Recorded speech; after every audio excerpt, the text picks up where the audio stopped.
नमस्कार मंडळी. तर आज केली होती मोड आलेल्या मुगाची सुकी भाजी. एकदम छान अशी भाजी तयार झालेली. काही वेळ न लागता झटपट होणारी रेसिपी आहे. चला तर मग सुरुवात करू. तर सर्वांचं स्वागत करते सुषमा मालवणी किचनला. तर इथे बघू शकता छान असे मोड आले आहेत मुगाला. नंतर त्यासाठी मी ना 2 बटाटे पण घेतले आहे भाजीमध्ये घालण्यासाठी. ते पाण्यामध्ये घालून ठेवले कारण काळे पडू नये म्हणून. नंतर बारीक कापले 2 कांदे घेतले. मी चॉपरमध्ये बारीक करून घेतले. ते बघू शकता चॉपरमध्ये 2 टमाटे पण बारीक करून घेतले. नंतर ओलं खोबरं घेतलं आहे थोडंसं. आलं लसूण ठेचून घेतली, कोथिंबीर, हिंग आणि मसाले घेतले. तर मसाल्यामध्ये मालवणी मसाला घेतला, गरम मसाला, हळद आणि धणे जिरे पावडर. हे धणे जिरे पावडर मी घरी बनवून ठेवलं आहे. त्याचा व्हिडिओ मी टाकला आहे, तुम्ही जाऊन नक्की नंतर बघा. धणे जिरे पावडर अशा 3 प्रकारच्या पावडरी बनवून ठेवते. तर त्याचा व्हिडिओ मी पोस्ट केला, तुम्ही जाऊन नंतर नक्की बघा. तर इथे आता काय करूया, पहिलं आपण हे मोड आलेले मूग आहेत ना, ते 2 मिनटं जरा भाजून घ्यायचे. त्यामुळे कशी भाजी ना हिरवटायला लागते ना, कच्ची लागते ना, तशी लागत नाही. त्यामुळे कशी मी 2 मिनटं अशी भाजून घेते. जास्त वेळ नाही, थोडीशी तव्यावर गरम होतात ना तोपर्यंत थोडेसे भाजून घेते. तर अशा प्रकारे तुम्ही करून पहा. करत नसाल तर 2 मिनटं भाजून बघा, नंतर भाजी बघा कशी छान लागणार. तर इथे बघा 2 मिनटं भाजली तर मी आता काढून घेते. तर आता ते काय करणार, ते आता गरम असताना ना थोडंसं पाणी घालणार आणि धुवून घेणार. तर वरची जेवढी सालं आहेत ना येतील ना तेवढीच सालं काढून घेणार, जास्त चोळून नाही घेणार. जेवढी सालं येतील तेवढी काढून घेते. तर इथे बघू शकता मी धुवून घेतलं आणि थोडीशी सालं आली, थोडीशी तशीच आहेत, तशी मी काढून घेतली. नंतर गॅसवर मी कढाई ठेवली. कढाईमध्ये 2 चम्मच जसं तेल घालते. आता आपण फोडणीला घालूया भाजी. तर 2 चम्मच तेल घातलं. तेल चांगलं गरम झालं की त्यामध्ये ना त्यामध्ये मी 1 चम्मच जिरं घालते. जिरं पण चांगलं 1 मिनिट भाजू द्यायचं. चांगलं जिरं भाजलं की त्यामध्ये आपण बारीक कापलेले कांदे आहेत ते घालून घ्यायचे. कांदा पण चांगला असा 1 मिनिट असं भाजून घ्यायचा, थोडासा लालसर मऊसर होईपर्यंत.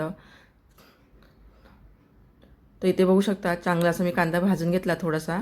तर त्यामध्ये आता मी आलं लसूण ठेचून घेतली ना ती पण घालून घेते. तर तुम्ही आलं लसणाची पेस्ट पण घेऊ शकता. चांगली अशी 1 मिनिट भाजून घ्यायची. तर आलं लसणाची पेस्ट पण भाजली की त्यामध्ये आपण टोमॅटो घालायचा. आपण बारीक केलेला आहे तो टोमॅटो घालून घेते. तर सर्व हे आपण भाजून घ्यायचं. टमाटर पण 1 मिनिट असं चांगलं भाजून घ्यायचा.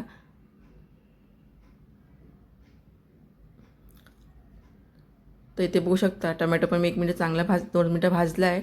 तर आता त्यामध्ये मी आता हिंग घालते आणि मसाले घालणार. तर अर्धा चम्मच जायचं मी म्हणजे पाव चम्मच जायचा हिंग घातला आणि आता आपण मसाले घालणार. तर मसाल्यामध्ये मी सांगितलं आहे तुम्हाला, ते सर्व मसाले मी घालून घेते आणि थोडंसं भाजून घेते. गॅस मी मीडियम ठेवला आहे. आता थोडीशी कोथिंबीर घालते. फोडणीमध्ये थोडीशी कोथिंबीर घातली की चव चांगली लागते. तर इथे बघू शकता थोडी कोथिंबीर घातली आणि आता आपण ओलं खोबरं ते पण घालून घ्यायचं. त्यामुळे कसे फोडणीमध्ये सर्व हे भाजून येतं, खोबरं पण भाजून येतं. तर आता हे सर्व हे 2-3 मिनिट चांगलं बारीक गॅसवर 2-3 मिनिट भाजून घ्यायचं.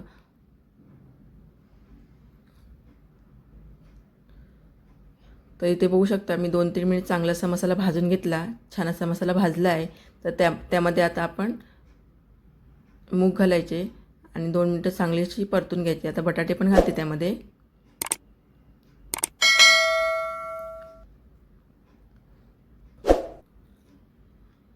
बटाटे असे छोटेच कापले का मग लवकर शिजून येतील.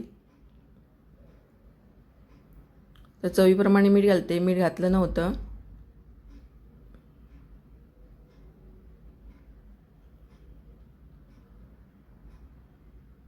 तर आता सर्व हे मिक्स करून घ्यायचं. चांगलं असं मसाल्यामध्ये सर्व बटाटे आणि मूग ना मिक्स करून घ्यायचे. तर इथे बघू शकता सर्व हे मी चांगलं असं मिक्स करून घेतलं. आता त्यामध्ये थोडंसं पाणी घालते. भाजी आपण शिजायला पाहिजे म्हणजे बटाट्याने शिजायला पाहिजे, म्हणून त्यासाठी मी थोडं पाणी घालते.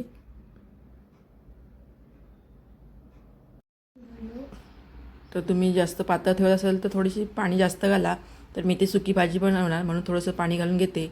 सर्व मिक्स करून त्यावर झाकण ठेवून आम्ही बारीक गॅसवर 5 मिनटं भाजी शिजवून घेऊया. तर इथे बघू शकता 5 मिनटं झाली आहेत. बघूया आपली भाजी शिजली काय नाही ती. तर पाणी तर सुकलं आहे. सर्व हे मिक्स करून घेते आणि बटाटी बघते शिजली काय नाही ती. तर मी बटाटे छोटे कापलेले आहे त्यामुळे कसे लवकर शिजणार.